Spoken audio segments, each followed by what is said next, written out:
తెలంగాణ రాష్ట్రంలో ఈడబ్ల్యూఎస్ రిజర్వేషన్ల అమలు వల్ల బీసీలకు అన్యాయం జరుగుతుందన్నారు ఎమ్మెల్సీ తీన్మార్ మల్లన్న.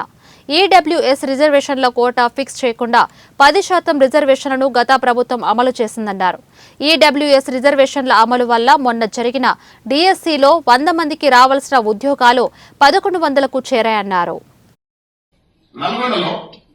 నిన్న జరిగినటువంటి డిఎస్సి ఎగ్జామ్స్ ఏదైతే ఉన్నాయో రిజల్ట్స్ వచ్చినాయో దాంట్లో ఈడబ్ల్యూఎస్ వాళ్ళకి 2050 ర్యాంక్ వచ్చినా వాళ్ళకి ఉద్యోగం వస్తుంది.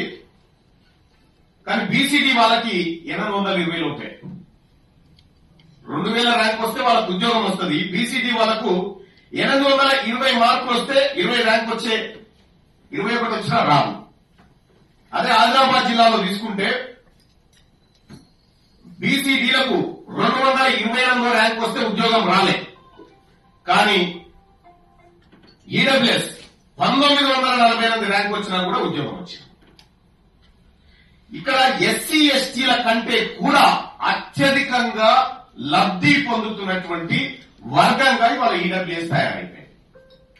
వాస్తవానికి ఇట్లా అన్ని జిల్లాల్లో జరిగినటువంటి ఘోరం ఇదే.